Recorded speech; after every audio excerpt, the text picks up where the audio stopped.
Hello, Poppet. Oh, goodness gracious. That's how we're going to start today. Hello, Poppet. Yeah, perhaps I can speak in an English accent the entire time. With kind of the creepy, where that creepy line is from Pirates of the Caribbean. When he walks in, he's got those jacked up teeth, and he's talking to the... I don't remember his name. He's grody. Hello, Poppet. A villain's got to be a bit grody. Mm-hmm. So what's up?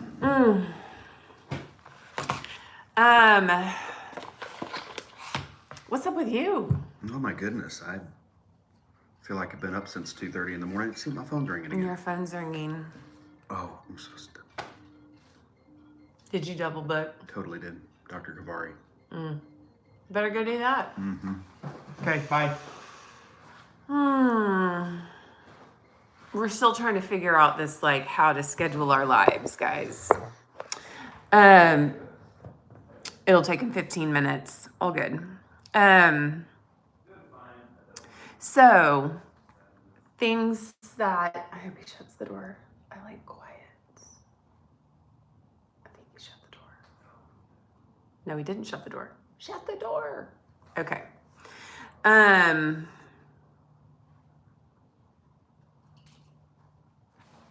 Hang on. I'm going to go shut the door.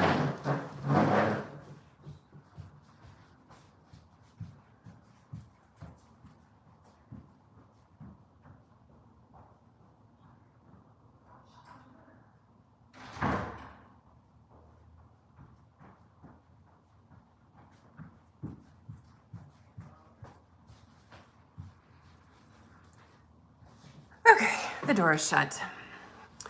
Okay, so while I wait for David to return, let me introduce myself. Hi guys, I'm Whitney English. I noticed that a lot of people have these little intros where they say like, oh, I do these things, I help. Like I was watching some YouTube videos this morning and the guy was like, I help creators.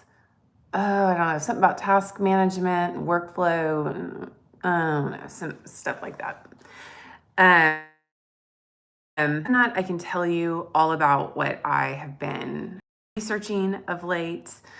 So anyway, I watched that video, I think this morning. I was like, I don't have a spiel. I don't have a like, oh, and I'm Whitney English, and this is I was at Market in Dallas, where I go to buy stuff for my antique booth, which isn't always antique, but you know, my little space at Mockingbird Manor here in Oklahoma City. And I was talking to a guy at a showroom and we were talking about lampshades, very, very, very into lampshades of late. And he was asking questions. He was like, so do you have a store? I was like, I have a space. I don't have, you know, but it is a pretty, it's quickly becoming a larger percentage of my business's income than we originally thought it would be, which is cool. So he goes, you know, do you have a store? And I said, no, we have a space. And I've got, you know, I said, we have a website. And I said, I'm one of those multidisciplinary people. Like I've written a book. I create stuff and sell it. But it has to be beautiful and it kind of has to function. So maybe that's going to be the tagline of the week. Tagline du jour. Tagline du jour is, hi, I'm Whitney English. I create stuff that's beautiful and functional. And that brings me joy, and hopefully it brings you joy too. Okay. So, one thing that I have been thinking about talking about live is planning and how I do that. And in order to talk about this and share more about this with you guys, I feel very technology, probably don't need to over fancify that word. I feel technology deficient. Obviously I use a lot of technology to schedule my life, and I love paper. You guys know I love paper. But I really do enjoy the challenge. I feel like technology offers me the opportunity to, there's a challenge. When I plan digitally, I don't like that word either. Digitally. It's kind of like edit. Anyway, digital planning. This is a topic that a lot of people have asked me to speak about, and it is also something that I'm very interested in, but it does present a challenge. Let's talk about the challenges it presents. Number one, you have to decide what program is best for you to use, which sort of involves understanding how you think or rewiring your brain to think the way the program that you're going to use requires you to. That usually doesn't work for me. If I am going to really embrace a piece of task management software or a digital planning tool, I need it to work the way my brain works. This also sort of brings up the challenge of not only of finding a task management software that works the way my brain does, but also one thing I recognize in digital planning is the need to reduce friction. So what I don't need is a bunch of systems like here's Asana and here's my email and here's my calendar and here's all this stuff. I need to, it's like Amazon, as few clicks as possible to get my, what was the last thing I ordered on Amazon? Okay, I'm just gonna tell you because that would be like a little interesting side blip. And even though I'm recording this live, maybe I can find some cool video editor who will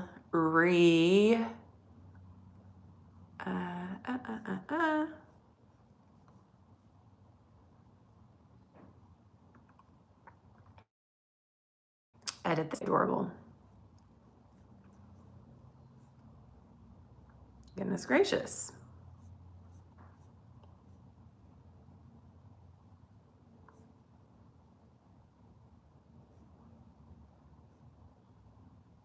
I'm not ordering anything on Amazon. Our family has ordered toothbrush heads, chargeable wall outlet plugger thingies, puppy probiotic bites, shampoo, Caudalie grape water face mist, Starbucks, Tums, bowl covers. That was the last thing I ordered on Amazon because I'm going to make kombucha and black tea. So back to digital planning. So right now I use a tool, and this is where I start feeling technology deficient. I use a tool called Rome Research to take notes. And how I found Rome Research was, it was advertised as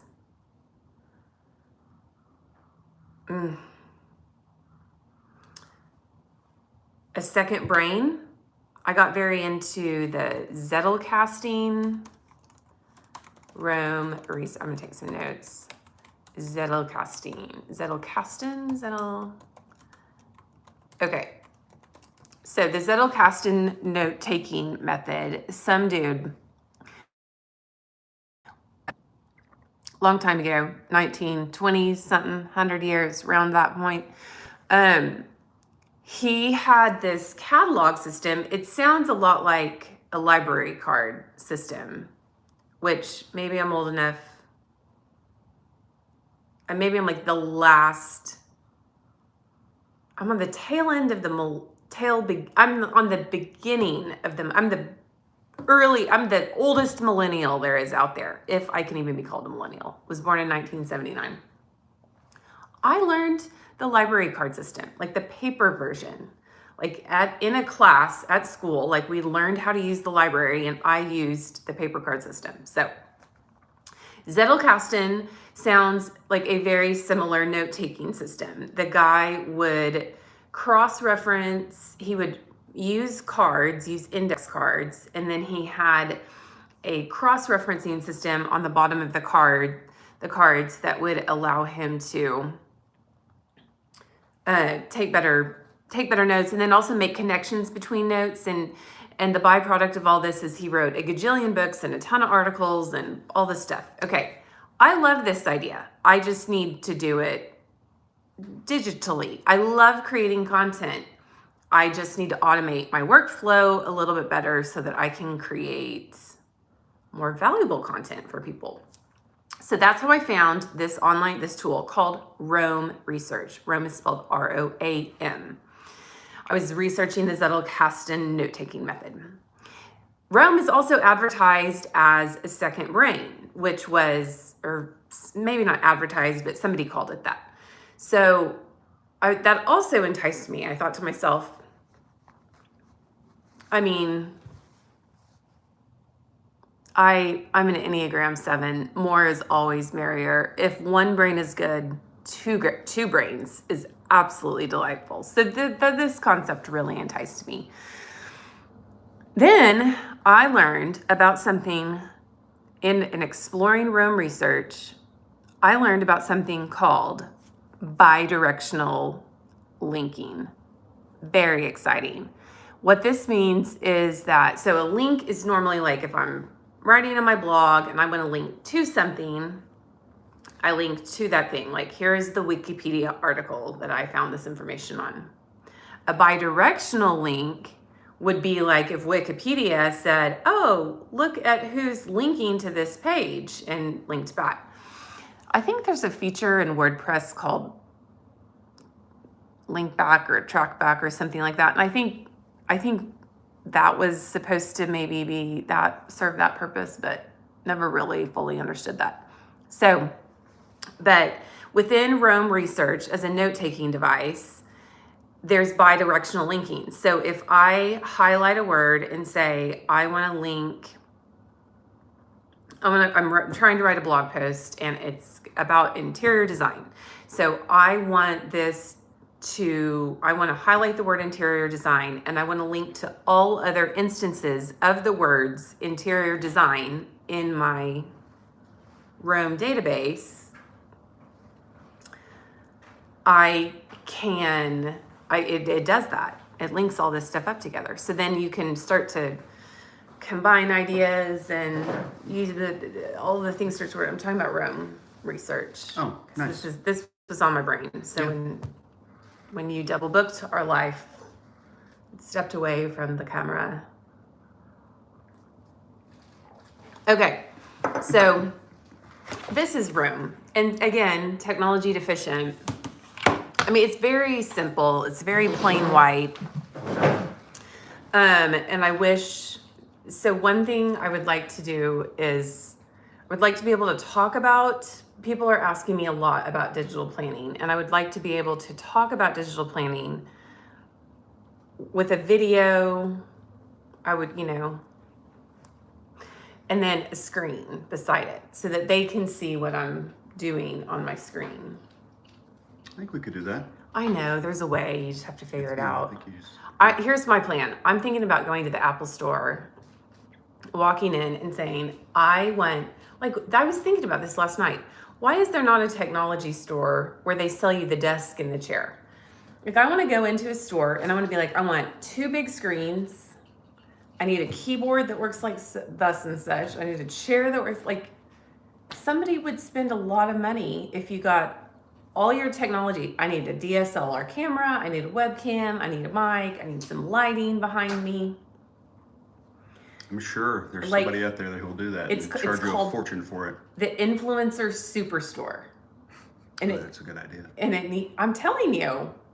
Okay. Or the podcast superstore or all the whatever you call it. Vlogcast. Influencer Superstore. Okay.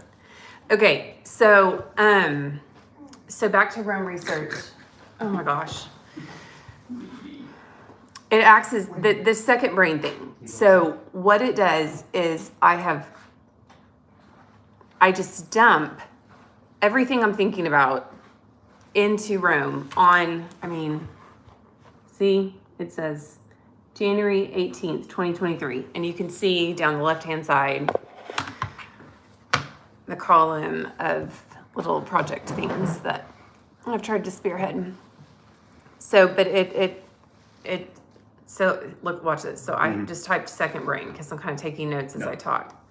I'm gonna turn that into a link. Okay, so I click on that and I go down here. You know, it says, okay, you link to that right here. But then it says unlinked references.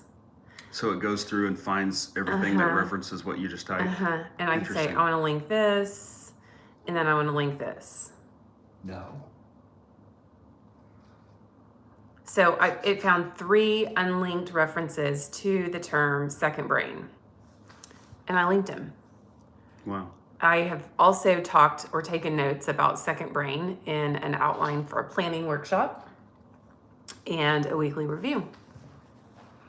So anyway, I have been using Rome Research for about a year. I really like it. There are some other alternatives out there that are in beta testing. There's one called Tana.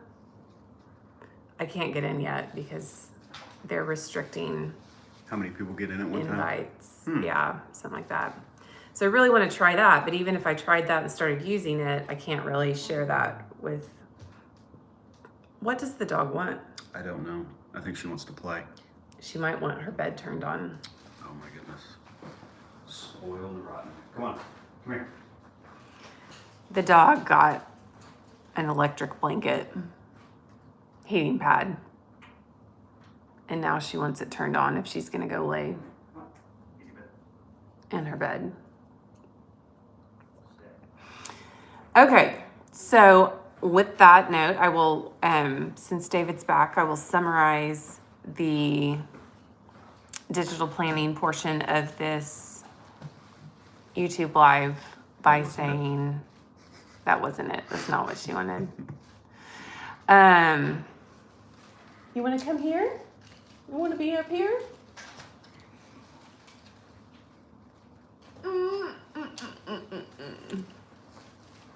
That's what she wanted. Just want to be part of something. Okay. So that's what I've been researching lately. That's what I've been working on. What's coming up? What do we have coming up? Yeah. Well, do we have? Let's go to look at our notes. that would be maybe part of this system that I need to work on. Okay. Improving. There are ways I can write little bits of code and script, I think, and pull our calendar. Now you're being like a child. Well, she's in your face, so. It's like the kids when I'm trying to read. They're like, Hazel, Hazel, Hazel, Hazel, Hazel, Hazel, Hazel. Okay. So coming up next week on Wednesday at 9 a.m., we have the Unedit. At 9 a.m. So, Whitney, don't book anything at 9 a.m. for crying out loud. We're going to do this until we have 2 viewers.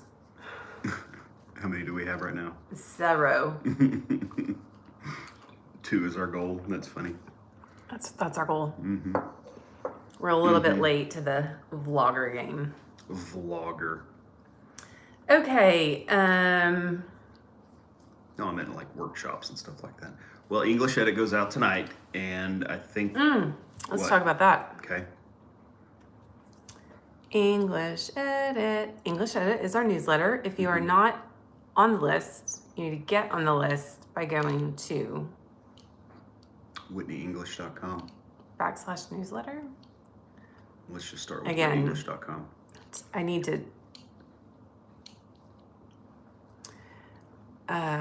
to In this issue of the English Edit, you wrote a blog post yesterday about our kitchen remodel. Remodel. That's another challenging word.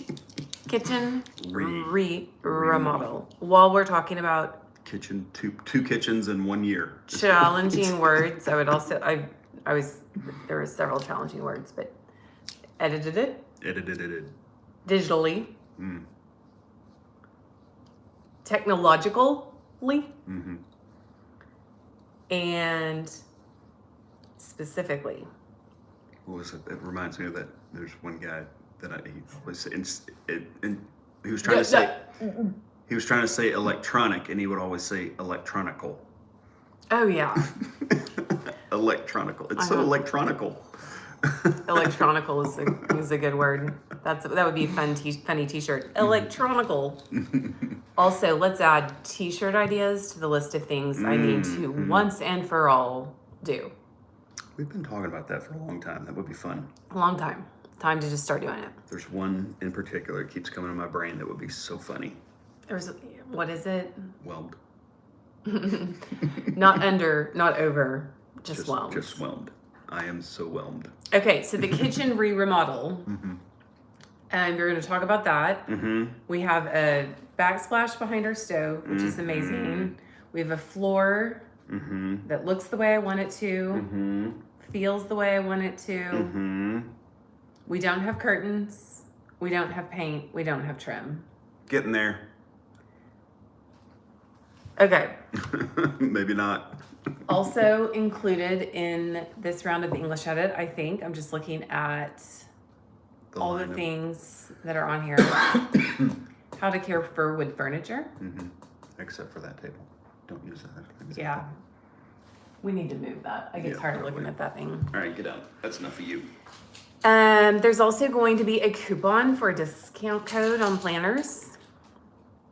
And we're going to do February workshop registration. The February workshop is going to be called Home Meets Heart. Huh. And I'm going to talk all about, for an hour, it's only going to be an hour-long workshop. There'll be a workbook to go with it, but it's going to be all about like different, very actionable things that you can do to create the environment of the home. Nice. That'll be fun. Yeah. You like doing that stuff. Absolutely. Absolutely. I like people to feel comfortable. I like them to have coffee. Okay. And I had another thought, but it has escaped me.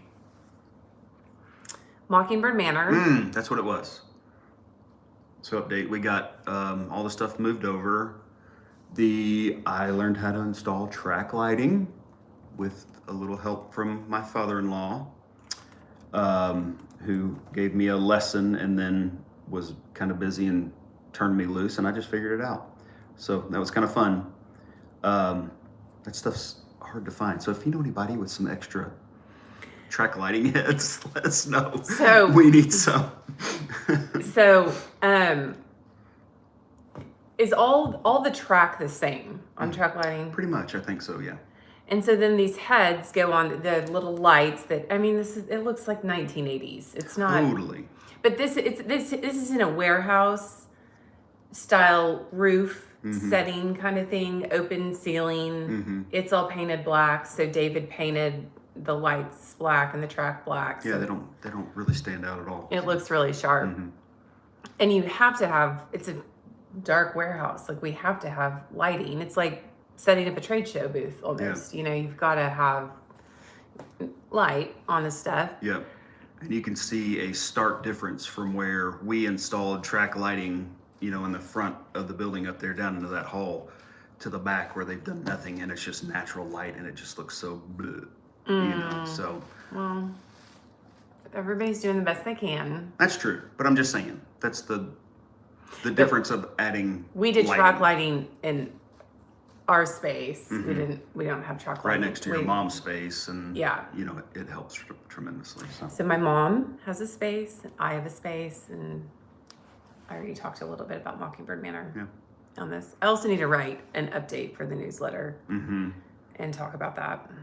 And then we need to go finish getting everything put where it's supposed to go because that place opens on Monday. Monday? Monday. Monday is the 23rd? Monday. Wow. Mm-hmm. Yeah, that kind of stresses me out a little bit. Uh-oh. Sorry. I'd rather tell you this now than on Sunday. Okay, so meanwhile, I have to go work out at 9:45. You get to go work out. You don't have to. I get to go work out. That's it. And then I'm going to come back after I work out and I'm going to work on finishing everything for. Let me talk through this thing. Let me just. I need to set up a registration for our February workshop. Okay.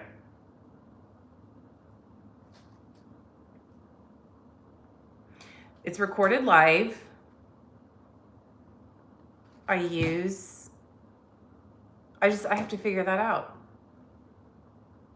It's going to be a rabbit hole kind of day. I need you to walk in to wherever I'm working at 2:00 and say, have you figured out the registration thing yet? Because it's probably not hard to actually do, but my brain is thinking through. Because it's recorded live, there's StreamYard and YouTube, and then because our Style and Story members get free access to the workshop, I need to send them the link for free. It's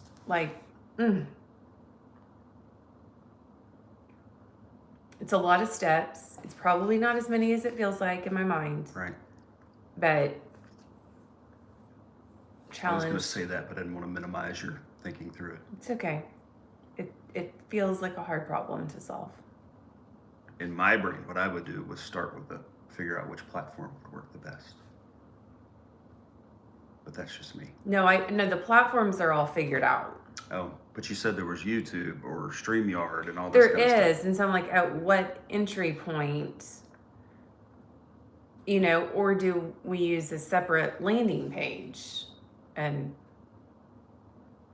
there are a lot of options. Like, what's the best way? What's the best way to create an event registration form? Flowdesk? Start with the Gospel of Google.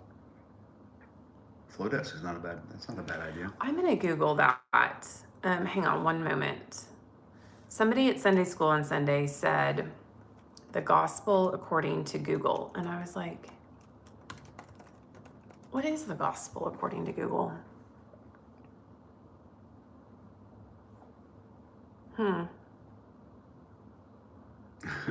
Don't be evil. Here we have an article about